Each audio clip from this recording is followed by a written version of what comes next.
sa ating vlog ngayong araw na to. Ayan, nakakailang araw na ako kasi lumaki talaga ako. So, I need to lose a lot of weight kasi mayroon tayong naging problema na. Aside from arthritis, dahil hindi na tayo bata, mayroon tayong problema dito sa heels natin, sa ating mga inflammation. So, pag hindi siya maagapan sa mga exercise, kailangan natin mag-lose weight, baka makatulong para hindi tayo ma-injectionan or maoperahan. Kaya guys, talagang pinag-anuhan ko na to. Ito na, todo na talaga to, promise. So, I try my best talaga. Every day, kahit ako'y pagod, nag-exercise talaga ako at least 30 minutes and then 1 hour walk. Para naman para kahit papano kasi pag dito sa bahay talaga inaamin ko as in upo lang ako. Of course, pag nasa computer ka, nakaupo ka, and then pag napagod sa computer, andun ka na sa sala, nakaupo ka pa rin. So, pag naman kasi pag bahay mo, diba, pag natatamad ka magtrabaho, okay lang, upo ka lang. Hindi kagaya before na may maliit pa akong anak. So, yung ko, kailangan maglinis ng kaniyang bato, ng kaniyang mga gamit, diba? So, maaga pa, kailangan pakainin mo na. Pag malaki na yung anak mo, wala na wala ka na ganon. So, tamaders na talaga, promise. Kaya, ayan, try ako na nag-exercise through my Peloton machine.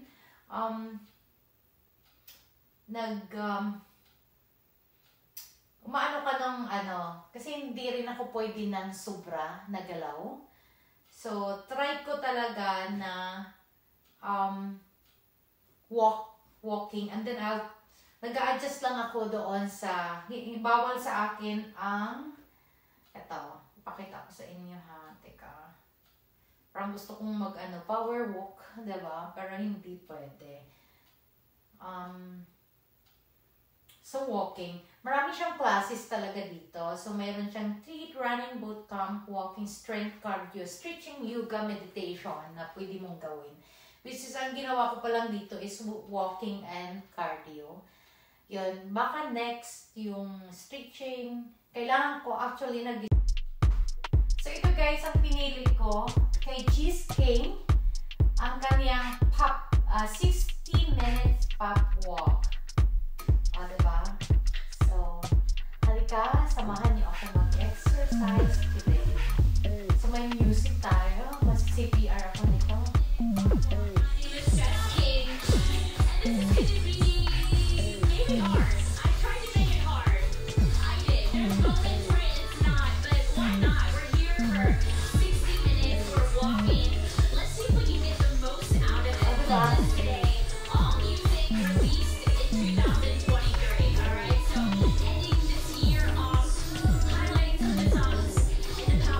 That I find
nag-exercise tayo, syempre nandiyan tayo, nakasupport sa ating mga kaibigan ng Team Organic Support. Thank you so much din sa pag-suporta lagi sa ating mga vlog. Ayan, habang nag-exercise, nakasupport tayo sa kanila. Diba?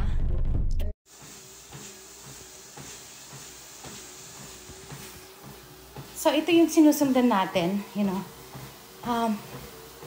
Ngayon, ito yung speed.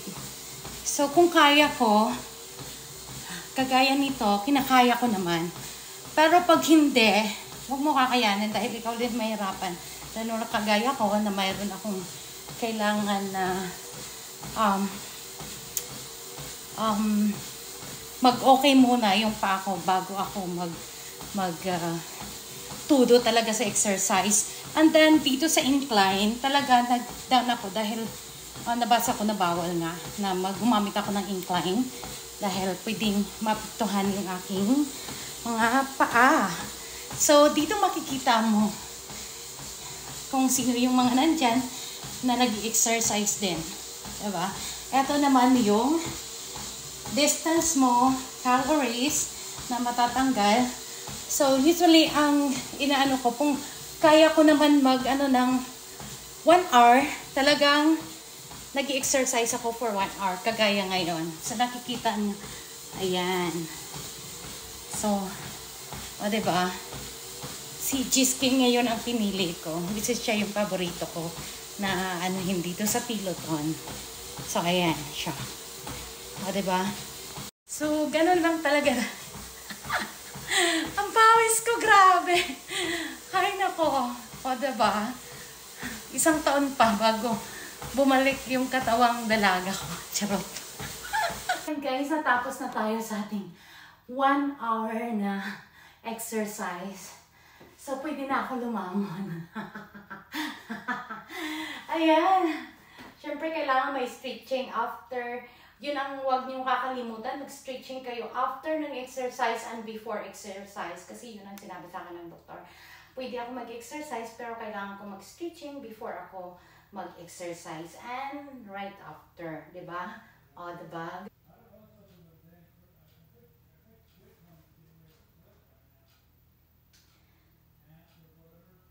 Ito pinaka-importante sa lahat, maging healthy tayo.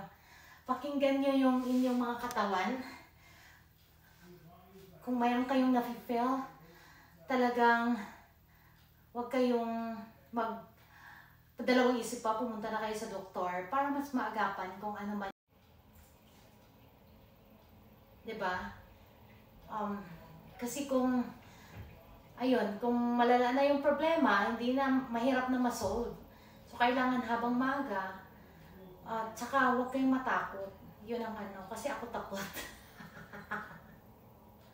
Ayan tuloy, sa kakatakot ko, nangyari na nga. Ay, nako. Kaloka. Siyempre, na din yan. Ganyan. So, kailangan ko talagang mag-exercise, mag-stretching. I hope na magawa ko talaga to. Pero, try nyo pakinggan ang inyong mga sarili. Dahil may times talaga na hindi okay, no? Hindi ko ginagawa mag-exercise. So, kung sa tingin nyo, kaya nyo mag-exercise kayo. Kasi maganda yan sa katawan. At, syempre, maging healthy. At, iwas sa gamot, di ba? Kung kayo nag-exercise, and then, huwag kayong mag-diet, less lang kayo sa pagkain. Yun ang hindi ko nagagawa, promise, guys. Ayan, maraming salamat sa inyong lahat, sa inyong panunood. See you again for our next vlog. Hopefully, nandyan pa rin kayo. At syempre, sa mga hindi pa nakasubscribe, please don't forget to like, share this video, and subscribe, of course. Thank you so much. God bless everyone. Bye! Have a great day. Thank you.